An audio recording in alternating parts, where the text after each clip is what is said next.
Big gigs, motherfuckers! Yeah, you can plug computers into it. And shit. I hate that. Me too. So you just...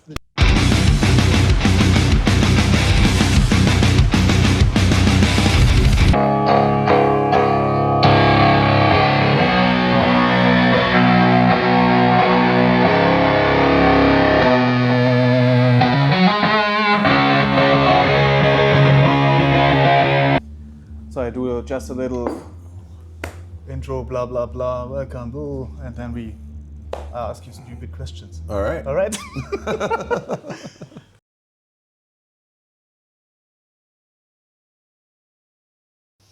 So welcome to Ric Rundown Volume 2. I'm here with Ryan from Valley of the Sun. Nice to meet you, Ryan. I know it was a hectic day. Yeah. A bit. And I very much appreciate your time now. So, this time a little bit different. So let's start with your guitars. You're a Gibson guy, Okay. Yes. obviously. Well, these are both '79 Gibson The Pauls. Okay. So, the Paul from I think 79 to 78, 79 to 81. They made these, and also the Firebrand. These are walnut body. Not And, mahogany. yeah, and walnut neck. Right. No arch top. We got the nice bevel, so they're very comfortable and lightweight. Are they thinner? Can I? Yeah, go for it. Not like that. A little bit thinner, right? Yep, because they don't have the arch top on them. Okay. So, but the walnut gives them a really nice warm tone. And they have the stock T-top pickups in them. The only thing that I've changed on this one is I think the bridge, just a replacement, same deal. And then I put locking tuners on it not too long ago. And this one has obviously seen a little bit of abuse. Rock and roll machine. Yeah, this is the one. I've had this guitar for 20 years or so. And then I had a friend who had this one, same year, same model. Right. And he was selling this, and he asked me if I wanted to buy it. And I said, I'm a musician, I don't have any money. And he came when we were playing Desert Fest New York and just gave it to me. As a gift. As a gift. Man, that's a gentleman. So, and I actually just looked these up the other day because we had to do all of the serial numbers for these for our carnet because we're going to Eastern Europe. All right. And Gotcha. these guitars were born in the same factory in Nashville, 5 days apart from each other. That's so cool. Yeah. So And these are the original tuners? these are the originals. Yeah. This guitar is completely original, and this one's just. Did they? Do they also have this? You know, I got a 1983 Les Paul Custom. They got this little speed winders in. No. No, it's normal. No. Yeah. Okay. It's super old school. So. Bare bones. Yeah. But they got this. This is nice for Les Paul. Yeah. Not every. Okay, cool. But it's a very comfortable guitar to play. I'm more of a singer than a guitarist, but you know, I do what I can. You're a great singer, by the way. Thank you. But Okay. yeah, those guys. So it's all stock. Stock original pickups. You Yeah. only change the bridge. Yeah, this one I think the bridge was pretty chewed up, so I swapped that out, and then yeah, it needs a refret, so it's been having a lot of tuning issues lately, and I thought maybe some locking tuners would help. They didn't. They didn't. No. All right. But you know. It's an old lady. Yeah, It's an old lady. she's pretty beat. This is the one that I've done all of our records with, so. Yeah, I recognize you with this one a lot. Yeah. I saw you this summer at, what was it called? Rock im Wald in Germany. At the little stage at the football place. Yeah. Something. Yeah. And I thought, hey, what is this? Yeah. Normally it's here. That's where they put it. Do you like it? You used it, right? I don't know. I think it would be easier to switch if it was up here, It's a little bit like, but you have to. yeah, it's a little weird. But Do you switch sounds with clean and heavy, or just go? not a lot. In the studio. Okay, then you have time. But yeah, live not so much. I usually just figure it out. You know. Like So- I'm usually busy Yeah, right. Yeah. singing Gotcha. and whatever else. Gotcha. you know? Gotcha. Yelling at people. Yeah, And so you're tuned to which tuning? it's drop C sharp. So it's a half step down and then drop, right? Mm-hmm. Okay, like Alice in Chains and stuff. And, Yeah, I suppose. or But that might be lower. But yeah. okay. Yeah, And, drop C sharp. what strings do you use? What string gauge? These are 50 or 52s. They're DRs. 5211, I might have Yeah, seen I in believe so. front of the stage. Yeah. Yeah, they're DRs. I used to work at a pretty big music venue in Cincinnati. And years and years ago, Static X played there.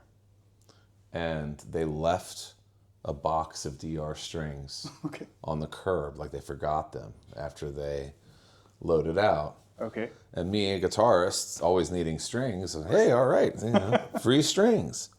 And I discovered I break these a lot less than like the Ernie balls that I was using at the time. Okay. So I switched over, and then eventually I asked the company for an endorsement, and they gave me one. So Cool, man. I just order, a case every, few months. cycle. Yeah, whenever I need them. And So- do you change them after every show, or two or three No. shows, or maybe longer? Usually, I have some superstition about that. The third show is usually the one. All right. But it's funny because I can play on the same set in rehearsal for months Okay. and not break a string. All right. But 3 shows, Then boom, it's a- gone. Yeah, I think it's just the sweat and just more aggressive playing, and yeah, You dig in a lot. You a hard player, or I guess. I guess. At the time, I don't really pay attention. Yeah. But yeah, I think sometimes. And what guitar nails do you use? What picks? Whatever you get, or is there some special No, I one? use I don't know if I have one on me. I saw Dunlop. Is Yeah, that right? the black, of course, but the Dunlop nylon standard 1 millimeter. Oh yeah, that's cool. So Feels good. I used to use some that were a little bit thinner, but these have been what I've stuck with for a long time. Okay, nice. Yeah. Okay, Ryan. So now we got the guitars. Let's talk a little bit about your nice pedals. my very dirty pedals taped to plywood. So correct me if I'm wrong. You're running 2 amps at the same time. Yes. Every time. So every amp gets hidden by the same effects. Yep. All right. So now, where do we start? Where goes the guitar? Yeah. Here. Yep. Starts on the OC2. That's older Boss octave. It's 2 octaves down and 1 octave down. Okay. With like the level blend. And I put my signal into this first because this thing does not like dirty signals. It's monophonic. All right then. Okay. Gotcha. So I give it the cleanest thing that I can. All right. It's also buffered. So it's got a signal buffer in it, so that having it at the beginning of the chain, I think, kind of helps with everything. Anytime I've put it anywhere else, it doesn't behave very well. But it's one of my favorite octave pedals because it has pretty much no latency at all. Boss recently, they had the OC3 after this, and that thing is a piece of junk. But they recently came out with an OC5, which actually sounds pretty good. Yeah. So if I had to replace this now, I'd probably get the OC5. But I've had this pedal for 20 years. Looks like. Yeah.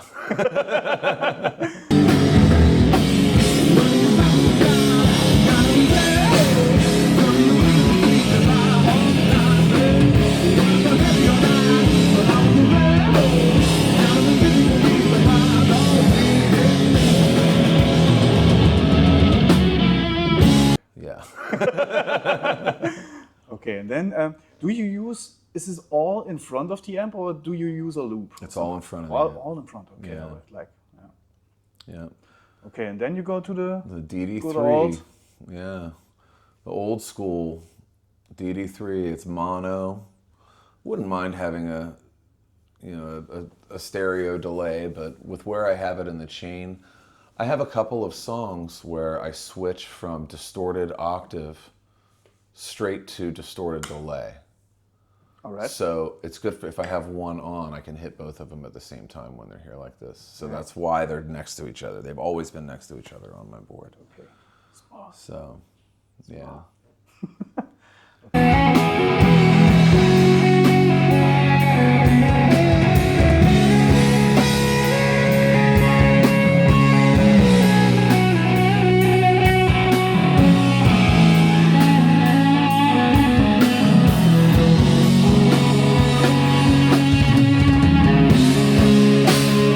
Okay. And then you go to the wall? Yeah, just the regular old, was the GCB 95, just the standard crybaby. No frills. It does its job. I actually have a stack of Dimes crybaby that I've been wanting to put on my board, but it needs a lot of things. It needs to be rebuilt. It sounds incredible, but it's got a dirty pot and it doesn't sweep very well. It's not for the road. No, but it does sound really, really nice. And one of these days I'll have 2 wah pedals on my board, but not right now. All right. Gotcha. And this is for solos or Yeah. ambient, just as the classic wall stuff? It's pretty much all solos. I've in the past I've done 1 or 2 things that was more rhythm guitar where I'm like playing with the sweep, like just setting it somewhere and doing that. But yeah, mainly just the occasional solo work.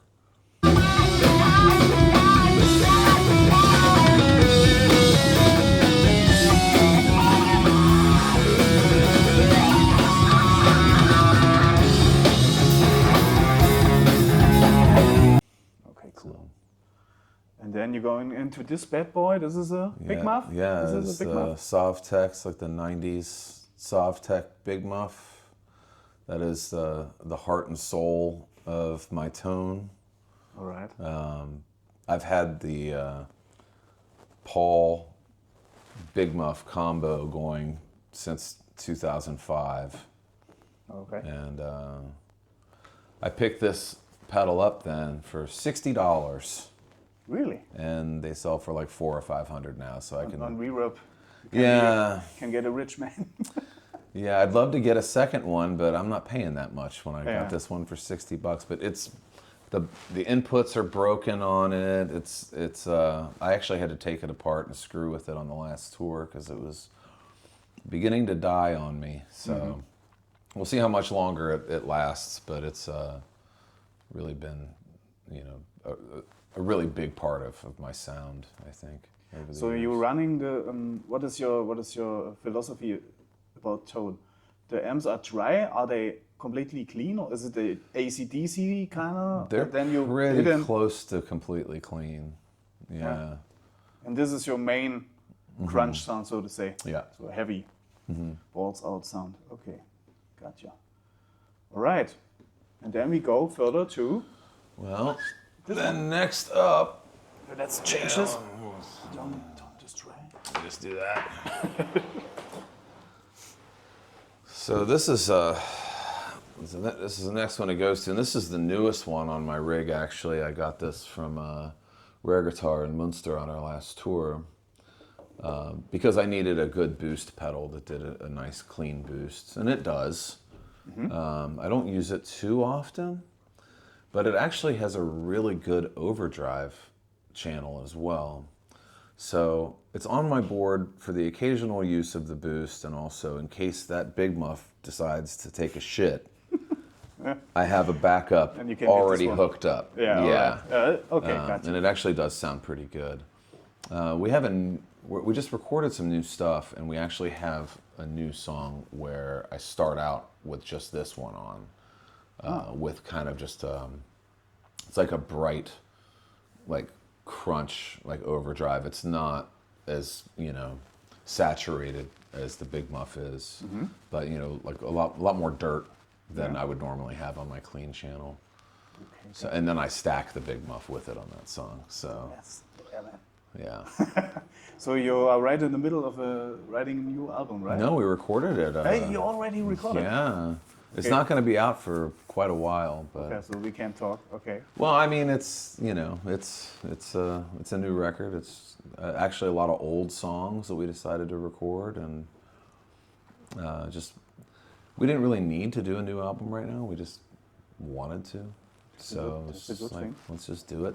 Yeah. You know, but we haven't even done the mix down on it yet. It's still in its raw state. Pre-production stuff, or is it? It's all tracked. It's all finished. But we haven't like gone really and nitpicked it yet. Oh, gotcha. So Okay, cool. Looking forward to hear this stuff someday. yeah, we might play one tonight. All right. We'll see. Okay. And then we go, as I see, to this bad boy. Yeah, Which is? It's just the What is this? the generic electro harmonics. Is this the Nano, the small stone? Is that what? Yeah, the Nano. I've been through a lot of phasers. I don't use phase a whole lot, but I can never find the right sound that I'm looking for on them. And this one does an okay job. It gets about as close as as I can get to what I want to hear. We did a studio recording. I think maybe it was 2 records ago where I did some phase work, and that was with a Boss PH1R, Okay. which was a Japanese one. It was from like '81. My producer had it, and I fell in love with the pedal. I thought it sounded amazing, so I bought one. I had to hunt it down because they're a little hard to find, but I bought one and used it for a little while, and then I realized that it's a tone sucker. If it's in your signal chain, Okay, you lose some power. yeah. Okay. And I was like, well, I got to get that off the board. I can't use that anymore, so I got rid of it. And this thing, it does the job. I use phase, once, maybe twice in a set, and it's not for very long, so it does what I need it to do. Yeah. And then we go further to the tremolo. Yeah. Classic. This is an Analog Man modded TR2 from Boss, and these have an issue with signal drop when they're engaged. So like they don't suck any tone when they're plugged in, but when you hit them, you lose a little bit of gain. Okay. And the Analog Man mod just fixes that. So It keeps it at the same level, Yeah. basically. Okay. I had this pedal for a while, and I noticed that issue with it, and I really liked the sound of it. It's a great tremolo pedal. So I just sent it off to them and had it modded. And I've used it on records a couple times. It's not usually on my live board, but we might be playing some songs on this tour where I want to use it. So we'll see. Okay. I just put it on there just in case I feel like, screwing around with it. Yeah.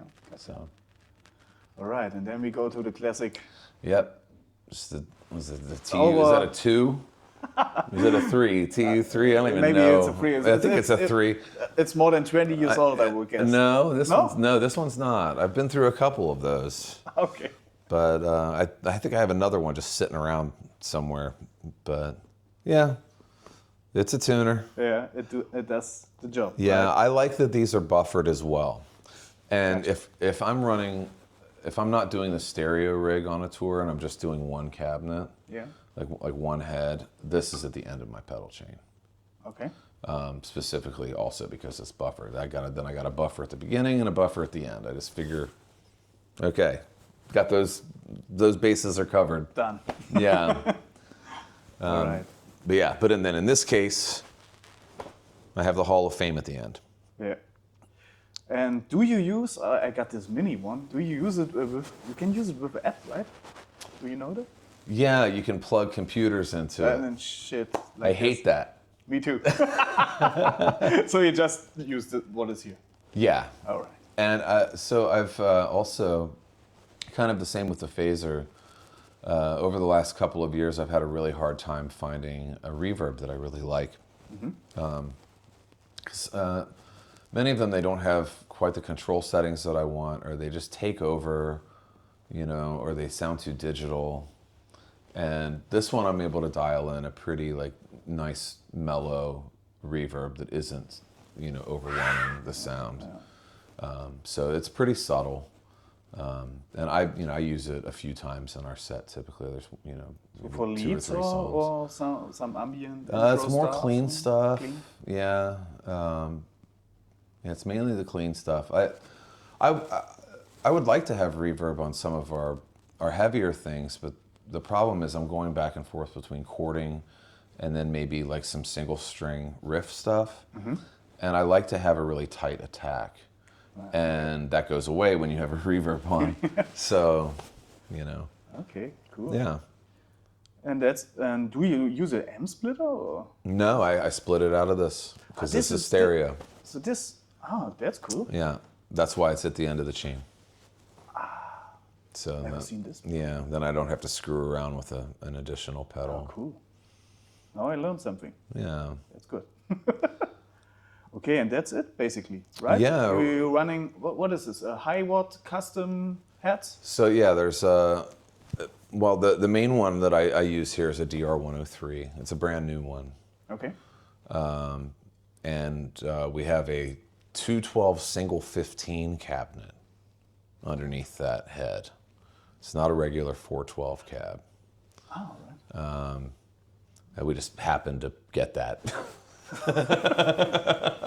Okay. I have a high watt endorsement as well. So when we were in the UK over the summer, we stopped by their manufacturing facility and bought some things. Cool. Switching tubes, recycle the tubes and stuff. Well, even if they did, we're never in the UK enough to take advantage of that. Okay. So, well, I'm sure that they would if we were in the neighborhood, but Probably somebody will take. Yeah, take a closer look. We usually only get over there every couple of years. But at home, I have a 1976 DR103 and cabinet, and I played on Sound City 120s for a long time. I had a B120 and an L120, and did the same setup as I do now. And when that 76 high watt came along, I traded those in to get the high watt, and I've been using that for quite a while now. Yeah. So. Looks very elegant on stage, I must say. Looks very. They're very pretty amps. Yeah, looks your stage view from what I saw. Yeah. It's very. Yeah. Elegant. Yeah, I really like how clean. Yeah.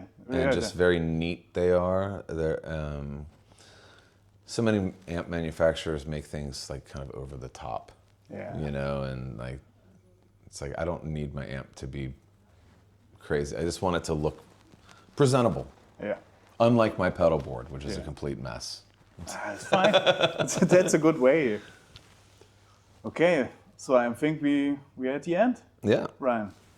So all I have to say is thank you very much for taking the time. Absolutely. I know you have a long day after you. Yeah. And yeah, this stuff's fun.